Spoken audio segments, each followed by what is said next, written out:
Capítulo 1. A filosofia e o mundo. Uma das maneiras clássicas de entender o que vem a ser a atividade do filósofo é aquela que o coloca longe do mundo, um sábio eremita distante de todos os outros, isolado em sua caverna ou em seu escritório pensa os problemas da realidade sem, contudo, pertencer inteiramente a este mundo. Compreender a realidade, elaborar castelos teóricos de profunda sofisticação, mas sem muito trato para com os outros homens ali na rua, no parque, nos escritórios de advocacia. Nesse sentido, o filósofo tenta aprender uma realidade na qual os outros homens, por falta de intelectualidade, ou de oportunidade talvez de vontade, não conseguem acessar. Amigo do conhecer. Tal caracterização tem história, e num certo sentido, ainda não nos abandonou. Detentor de um conhecimento específico, munido de armas intelectuais de difícil transmissão, o filósofo, amigo da sabedoria, vale lembrar da definição da palavra filósofo cunhada provavelmente por Pitágoras composta de filos significa amigo, e sofia significa conhecimento, observa o natural fluxo do tempo, a constante passagem da natureza, a transformação do mundo, as relações sociais sem estar imediatamente nelas. Amigo do conhecer, nessa caracterização, o homem sábio está longe do palco da história. Mas esta noção nos coloca imediatamente defronte a uma outra. A busca por conhecimento, a sede insaciável de compreensão, transforma o filósofo numa figura vaidosa e orgulhosa. A sua sede pelo saber é infinita. Tal concepção acerca do conhecimento e de sua infinda busca não é nova na história e, igualmente, pode ser remontada a uma visão clássica de compreensão. O pecado original, aquele do início da humanidade, pode ser caracterizado como um típico ato de filosofia. Por quê? Acompanhemos Gênesis 3:06, a seguir. Quando a mulher viu que a árvore parecia agradável ao paladar, era atraente aos olhos e, além disso, desejável para dela se obter discernimento, tomou de seu fruto, comeu-o e o deu a seu marido, que comeu também. Não é preciso muita atenção para perceber que uma das motivações mais significativas para a grande queda, fundação de nossa condição perpetuamente pecadora, é que a árvore proibida era uma fonte de conhecimento. Sim, expulsos pela sede de conhecer, de discernir, de buscar. Expulsos por sermos demasiado filósofos. Como se nossa incessante necessidade de reconciliação com o Criador devesse, antes de tudo, a nossa fome por conhecer aquilo que não sabemos. De sujeito que está longe do mundo aquele que cai no mundo através do pecado pela violação do mandamento não pegarás desse fruto, em suma, não conhecerás. Já nos parece, vejam vocês, que o estranhamento da filosofia vai dando lugar a outras e mais profundas questões. Será que só da religião judaico-cristã podemos extrair exemplos da força que o desejo de conhecer pode ter? Será que a ideia fundamental por detrás da mitologia religiosa de que o conhecimento é perigoso pode ser remontada apenas à religião? Ou devemos dar razão à psicanalista inglesa Melanie Klein, de 1882 a 1960, quando ela pontua que quem come do fruto do conhecimento é sempre expulso de algum paraíso? E se sim, quais são esses outros paraísos a que podemos ser, sedentos por saber, exilados? Esta investigação, espero que esteja me acompanhando, já nos revela outra interpretação à velha para que filosofia. Na exata medida em que nos pode levar à concepção de que essa tal filosofia pode ser perigosa, pode ocultar alguma coisa muito incômoda que preferimos esconder. Afinal, pensar é algo perigoso. Uma alegoria nos pode ajudar mais uma vez. Diz a mitologia grega e sirvo-me do clássico livro sobre o tema de Thomas Bulfin que Faetonte era filho de uma ninfa, Climene, e do deus Apolo. Um menino fora zombado entre os seus colegas que insinuavam que ele não era o filho de tal deus. Vale lembrar que Apolo é deus de importância inestimável e sobre sua tutela estão o sol, a adivinhação, mesmo a caça. Indignado pela injúria, o garoto retoma para sua casa e exige de sua mãe que lhe certifique o sangue. Para o deleite do menino, a mulher jura-lhe mais uma vez a veracidade da herança e pede que o garoto vá ele mesmo à morada do sol ter um encontro com seu pai. Após o deleitoso encontro, para sanar as súplicas e dúvidas do pobre garoto, Apolo concede um desejo que promete realizar para pôr fim à querela. Qual não é a surpresa e o horror do grande deus Sol ao ouvir o pedido do garoto? Quero dirigir por um dia o carro do Sol. Para o leitor não versado em mitos, auxilio, Isto é nada mais que carregar o flamejante carro do dia e dar uma volta completa ao longo da Terra fazendo descer o Sol ao seu lugar de descanso pela noite. Não sendo possível contrariar o jovem ingênuo, Apolo não tem outra saída a não ser cumprir sua palavra. O desfecho, caro leitor, não poderia ser outro. Faetonte não fora capaz de cumprir a tarefa, e completamente alheio às verdadeiras exigências necessárias para tal empreitada, incendiou o mundo, interferiu nos rios, violentou a natureza, destruiu a agricultura, destruindo metade da terra. Não mais podendo suportar a lancinante tragédia, os deuses reúnem-se ao redor do grande deus dos deuses, Zeus, e exigem uma medida drástica. Tal fora tomada, com um raio certeiro, o Senhor dos Céus derruba o jovem garoto dos cavalos e da carruagem desgovernados, lançando o corpo morto inerte como uma estrela cadente em chamas de volta à terra. Como podemos interpretar essa bela alegoria? Apolo, entre outras coisas, pode ser uma importante metáfora para o conhecimento. Deus da adivinhação e prediletor do futuro, este Deus reina em templos importantes da Grécia. A ideia de atingir o Sol, o próprio Deus Apolo é dito, por vezes, o Sol é algo que pode ser lido como atingir o conhecimento, a mais alta escalada, lá onde reinam deuses e a nenhum mortal é permitido ir. As próprias palavras de Apolo ao jovem Faetonte nos ajudam a compreender a questão, teu destino é mortal e pedes o que está além da capacidade de um mortal. Em tua ignorância, aspiras fazer o que nem os próprios deuses fazem. Ninguém, a não ser eu mesmo, pode guiar o flamejante carro do dia. Aqui, entre outras coisas, somos convidados a perceber que a busca constante por atingir aquilo que nos escapa, o conhecimento absoluto pode nos levar à queda irreversível. Não foram poucas as definições do filósofo e da filosofia como aquilo que busca incessantemente o maior conhecimento possível. Tal erro de Faetonte, talvez fosse melhor perceber que há muitos paraísos a perder e há muitas consequências drásticas se compreendemos a filosofia como, apenas, essa ilimitada busca do saber. Mas, será ela só isso? Imagine! Nem começamos ainda. Sigamos nossa trilha do espanto. Capítulo 2. Somos todos nós filósofos. A concepção de que a filosofia e sua sede por conhecimento é algo que pode ser visto como uma distância do mundo, bem como uma disciplina que traz os riscos da expulsão de algum tranquilo e acrítico paraíso merecerá de nossa atenção outro foco. Se o perigo repousa na aquisição do conhecimento, é porque ele permite mudanças naquilo que se entende como real. Nesse sentido, meus amigos, o filósofo não é mais aquele homem distante do mundo a escrever tratados de metafísica incompreensíveis. Nesse sentido mais próximo a nós, o filósofo é todo aquele que, através de características bem específicas, pode gerar temor porque oferece realmente algum risco. Descer da interpretação mitológico-bíblica para nossa esfera social de relações, eis agora nosso caminho. Mas afinal, aqui no tecido do mundo com outros homens, vivendo e sobrevivendo nesse espaço chamado coletividade, há lugar para o filósofo ou a filosofia? Certamente que há. O filósofo italiano Antonio Gramsci, de 1831 a 1937, pode nos ajudar decididamente nessa empreitada. Dizia ele que todos nós somos filósofos na medida em que refletimos, de maneira mais ou menos intensa, os problemas de nossa realidade e existência. Do cientista profissional que encontra problemas em sua elaboração teórica, ao sujeito que precisa pensar sobre qual a relação amorosa que melhor se adeque à sua condição existencial, não estamos mesmo todos nós a pensar. A tarefa de Gramsci, uma genuína lição, é que o que nos cabe seria justamente uma análise crítica dessa condição de sermos, todos nós filósofos. Explico melhor. Todos nós temos uma concepção de mundo, uma noção mais ou menos vaga do que seja a realidade, com seus deuses, leis ou estruturas. Essa visão de mundo pode ser percebida, a um olhar minimamente atento, nas mais variadas manifestações de nosso cotidiano. Na linguagem do senso comum, isto não está certo, mas isto é pecado, eles não podem fazer isso, amor não funciona assim, mas as coisas são assim mesmo, etc. Podemos extrair uma concepção de vida e de mundo a que as pessoas estão participando mesmo que elas não saibam que estejam.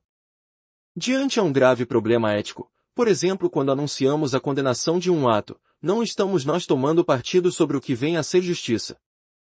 Não estamos, ao pensar que um jovem que rouba comida para seus irmãos seus irmãos em um supermercado deva ser jogado numa prisão por anos, tomando partido sobre o que vem a ser o certo e o errado.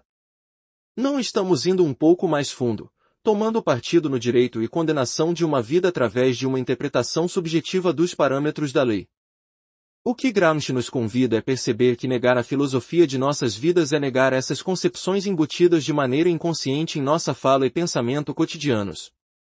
O mesmo se aplica à religião, nossas crenças sobre a criação do mundo, o destino do homem, sua verdadeira natureza, o pecado e a virtude, as mais variadas regras que brotam, sem que percebamos, desta ou daquela crença. Nossa linguagem de todos os dias está repleta das mais variadas construções sobre a realidade, e numa simples conversa entre vizinhos num domingo de sol há inúmeras e complicadas interpretações do que o mundo é e do que deveria ser. O que Gramsci nos convida é uma extraordinária análise de si mesmo.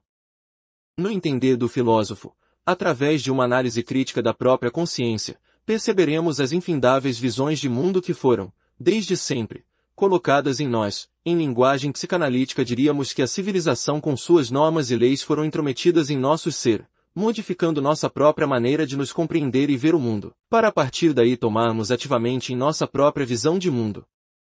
Sair da passividade mecânica para adquirir uma atividade sobre nós mesmos. A pergunta poderia ser mais bem simplificada da seguinte maneira: queremos permanecer presos às visões impostas sem nenhum tipo de participação de nossa consciência sobre aquilo que nós mesmos pensamos, ou a autonomia de construir nossa própria visão de mundo seria melhor? Precisamos, nesse sentido, elaborar nossa própria compreensão da realidade e ser capaz de perceber quando violentamente nos imputam uma opinião. Somos todos filósofos na medida em que podemos fazer esse retorno sobre nós mesmos. E sobre esse retorno a si mesmo, em filosofia chamado reflexão, o terreno vem da física, algo que reflete e volta para o ponto de partida. Temos, pois, ainda muito a falar. Capítulo 3. A tradição antiga e a filosofia. Poderíamos falar por meses sobre a tradição antiga do pensamento filosófico. Mas não temos esse tempo e nem é o nosso propósito. O que nos interessa é refletirmos um pouco sobre essa noção de que a filosofia tem estreita relação com o retorno do pensamento a si mesmo. Talvez quem melhor tenha nos ensinado essa questão seja o pai da filosofia, a saber, Sócrates, 469-399 AC. Com ele aprendemos algo de extrema importância. A tarefa mais imediata da filosofia deverá ser o conhece-te a ti mesmo.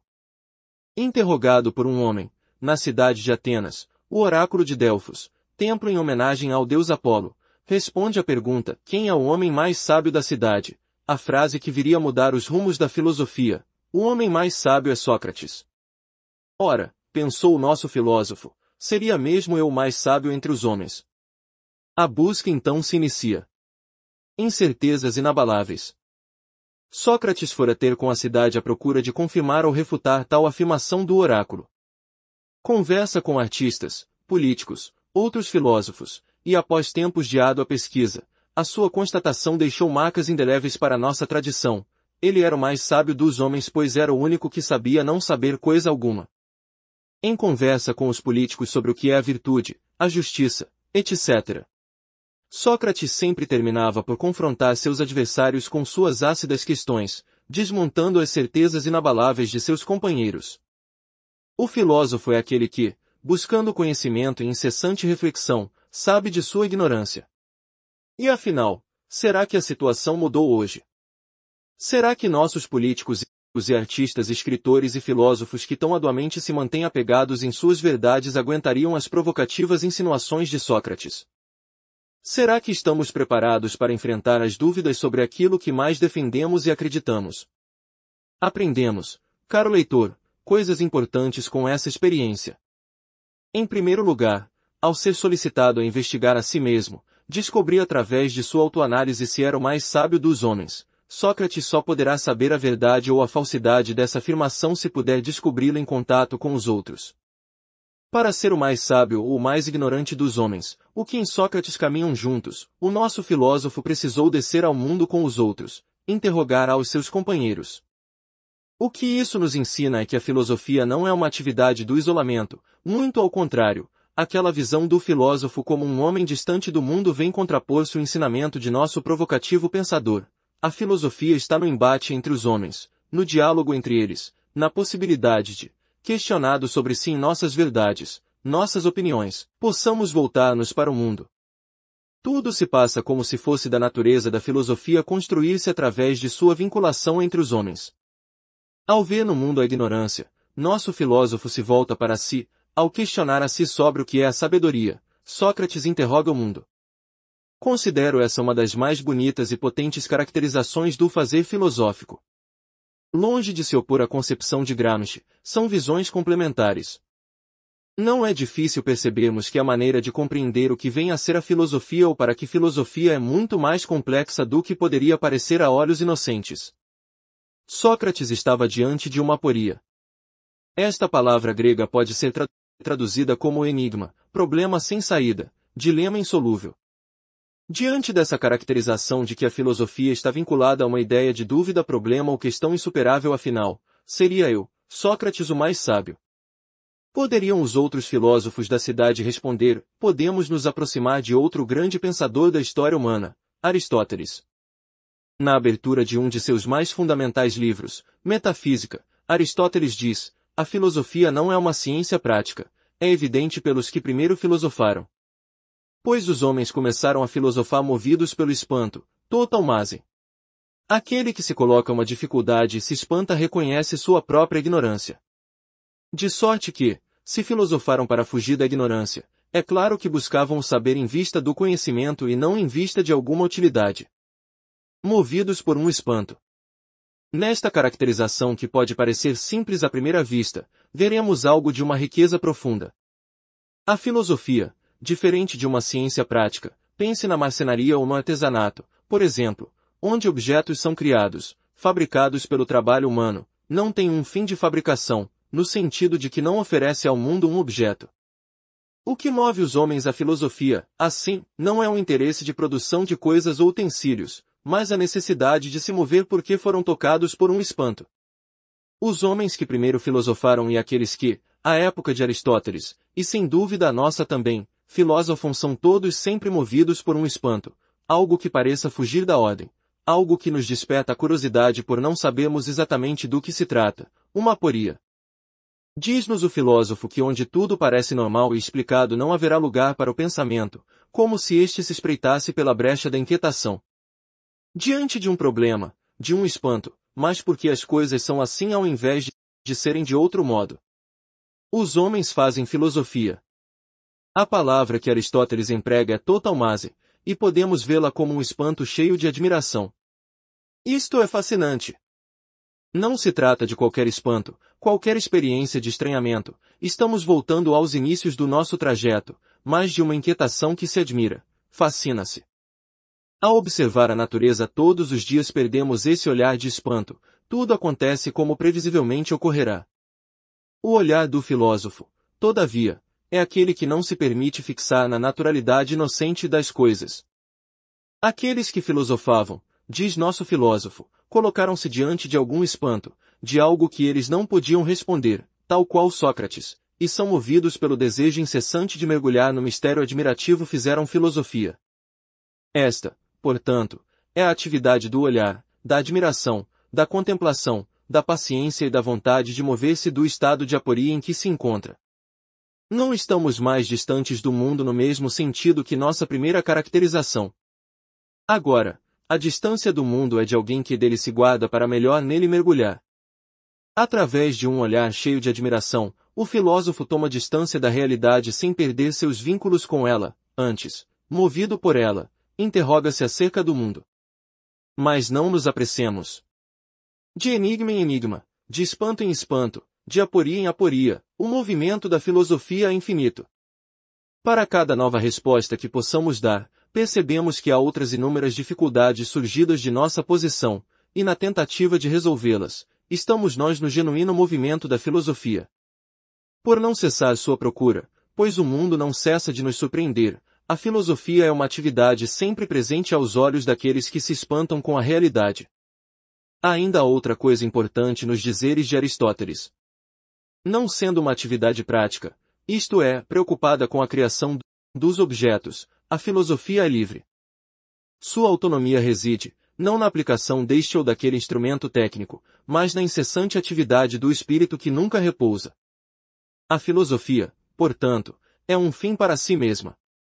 Não estando presa a ordens de utilidade, ela pode pensar e refletir o mundo sem celas ou limitações, isto que Aristóteles quer dizer quando nos pontua que os homens filosofam para fugirem da ignorância.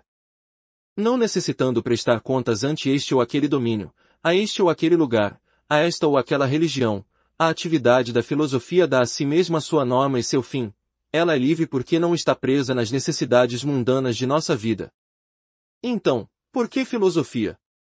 Para que filosofia, aos nossos olhos atentos, transforma-se? Não consigo encaixar esta experiência do pensamento no nosso mundo de técnicas e utilidade. Não sou capaz de perceber que o pensamento livremente interrogando a si mesmo tem uma finalidade completamente alheia ao nosso mundo da técnica.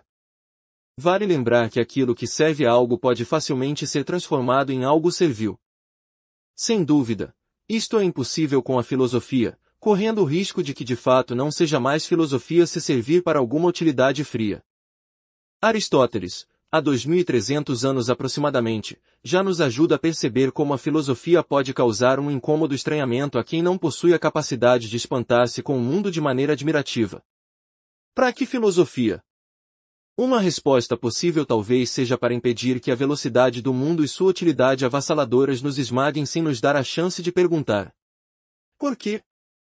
Afinal, o espanto pelo mundo acabou. Capítulo 4. A filosofia e sua importância no mundo. Sigamos agora mais uma maneira de compreensão de nosso peculiar objeto de análise. Deste espanto pelo mundo, poderemos nós extrair algo que não seja nem completamente utilitário como a produção de um hardware, nem completamente abstrato, como uma doutrina metafísica pouco compreensível.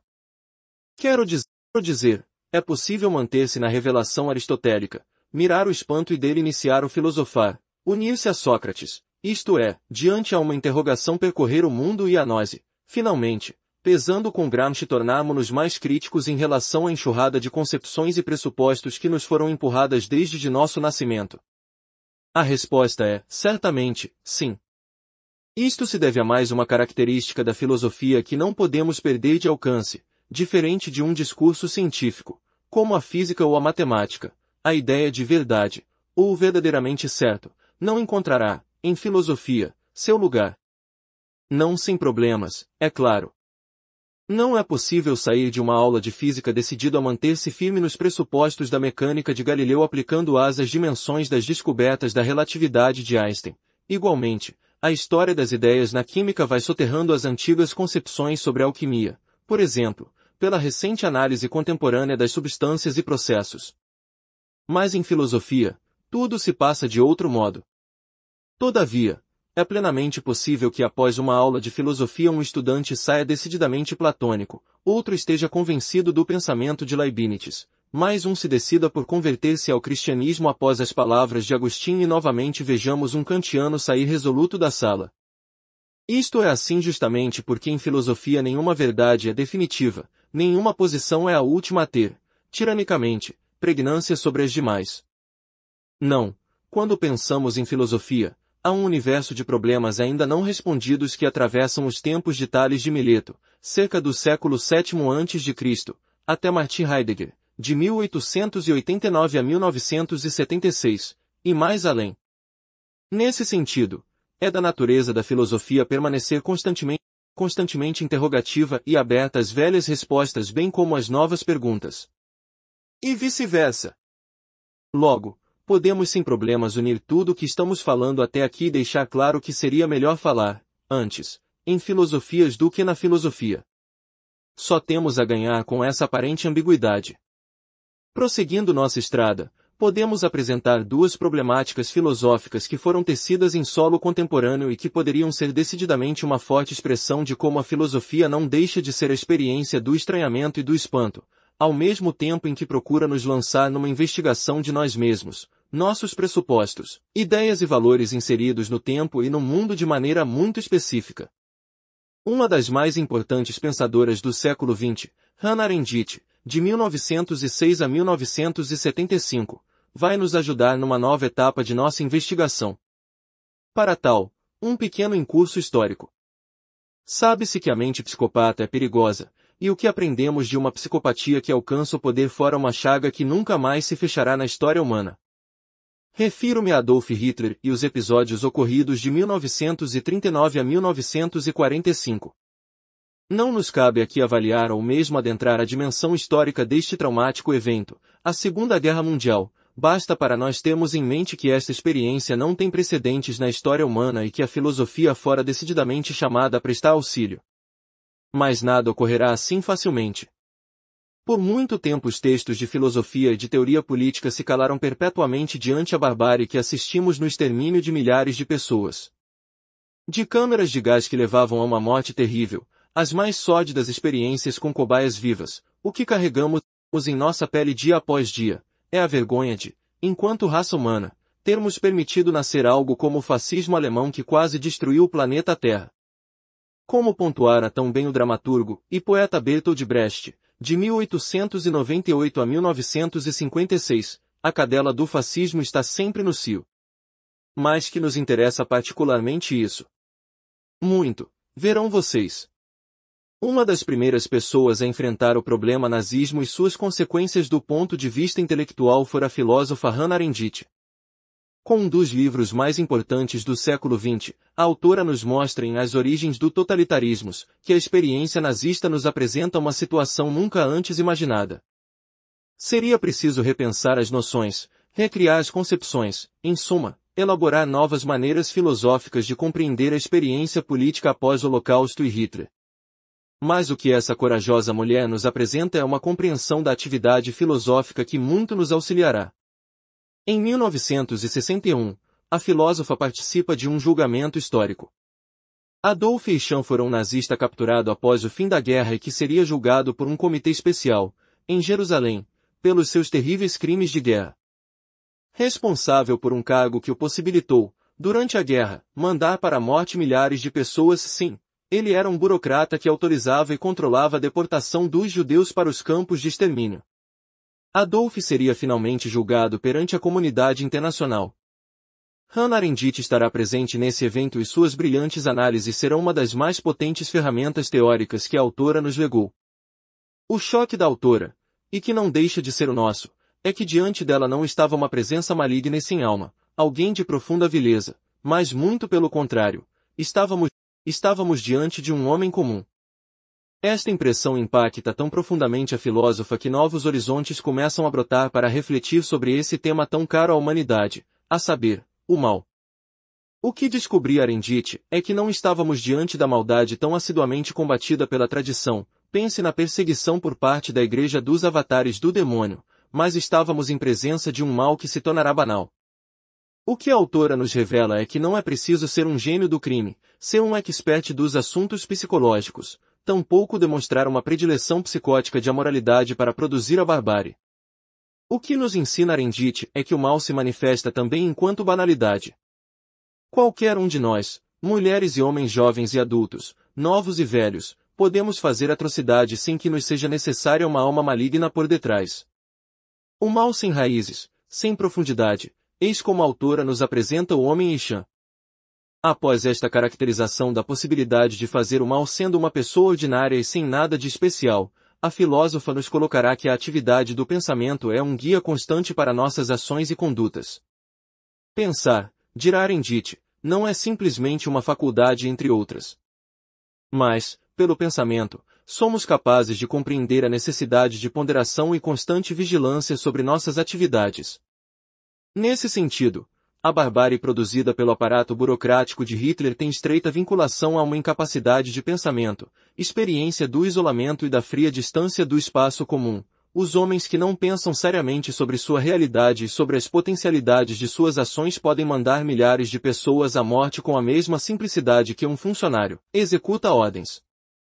O que Arendt descobre e que não cessa de nos impressionar é que o pensamento tem um caráter moral, e quando pensamos sobre o mundo, os espaços públicos, a possibilidade de um futuro comum, estamos também em compromisso com os outros, exercemos uma atividade moral.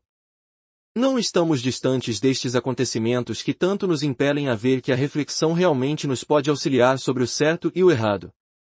Pense em lutas de estádio, jogos de futebol, onde pessoas se matam violentamente porque a bola do outro time entrou numa rede. O que este caso nos demonstra é que a filosofia, nessa breve acepção, não é o palco de um isolamento do homem, antes, é a tarefa imperiosa de manter o pensamento ativo e a concentração racional para impedir, através de seu exercício, a instauração da destruição de nosso mundo comum. Nesse sentido, não apenas de aporia em aporia, de estranhamento em estranhamento, mas a filosofia como constante necessidade de não permitirmos que a atrocidade se instaure em nosso mundo. Longe de ser uma reflexão abstrata sobre os fundamentos de questões que não nos dizem respeito, podemos dizer, com Arendite, que nunca é tarde demais para se elaborar o pensamento. Capítulo 5. Finalizando e amarrando os pontos. O estranhamento decorre da própria natureza da filosofia que, longe das aplicações fabris e técnicas, não apresenta uma utilidade rápida ou mesmo ensinável a seus estudantes. Estranha no interior de uma sociedade que se afasta cada vez mais da necessidade de refletir sobre suas ações e sobre suas condutas, uma sociedade que, dominada pelo avanço inesgotável das produções técnicas, parece ter se afastado da necessidade de refletir sobre nossa capacidade de atuar do mundo, deter aquilo que, no passado, assistimos como barbárie, Arendite. Experiência de estranhamento também porque temos a tendência de naturalizar aquilo que é histórico. Falamos de momentos históricos terríveis e inclusive criamos memes sobre isso. A vida, e a sociedade em que ela se desenvolve, não são assim desde sempre. Houve épocas em que se horrorizou com aquilo que fazemos hoje. Do mesmo modo, proibimos drasticamente algumas situações em nossos tempos, mas que já foram celebradas, como a queima das mulheres acusadas de bruxaria na Idade Média. A filosofia como experiência do estranhamento porque, junto com Aristóteles, aprendemos que o espanto admirativo acompanha um olhar que não se deixa atingir pela naturalização das coisas, um olhar que não se permite engessar em normas e ditos, regras e estruturas. Como uma criança que se espanta com o mundo, que o apreende como a mágica e misteriosa aparição de um universo inexplicável, o filósofo não se recusa ao estranhamento, mas faz dele sua morada. Um filósofo francês do século XX, Jean-Paul Sartre, de 1905 a 1980, disse, certa vez, que não somos uma couve-flor. Para além do quase ridículo dessa expressão, com mais cuidado e sofisticação intelectual, apreendemos que o que ele quer dizer desse modo provocativo é que a couve-flor, bem como a mesa, o cachorro, o caderno e as estrelas, só poderia ser o que é, uma couve-flor. Não há possibilidade alguma desta leguminosa deixar de ser aquilo que é. Uma couve-flor só poderá ser uma couve-flor. Mas com os homens, nós, todos nós, ocorre algo bem diferente. Não temos determinações que nos exigem ser desse ou daquele modo. Nossa tarefa, terrível e ao mesmo tempo extraordinária, é que somos o único ser na natureza que podemos nos criar e nos reinventar a cada segundo. Devemos fazê-lo. Primeiro exista, diria Sartre, e depois, me diga o que tu és. Não ser um legume significa que podemos criar aquilo que queremos ser.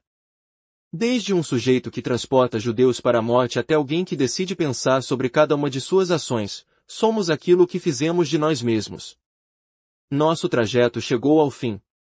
Espero que tenham percebido que não é fácil responder o que vem a ser a filosofia nem como dar uma resposta definitiva a esta pergunta. Na verdade, que bom que é assim. O mundo permanece aí, lá fora, aqui, cheio de mistérios e encantamentos que pedem de nós um exercício de desvendamento, que constantemente o reinterpretemos. E para que dar uma última resposta? Por que entregar-se à utilidade fria a preencher todas as brechas de nossa existência? Será que não podemos trilhar um caminho diferente? Sim, não, bem, vamos filosofar. Obrigado pela sua presença nesse curso. Desejamos a você todo o sucesso do mundo. Agora você pode solicitar o seu certificado se assim o desejar. Até o próximo curso!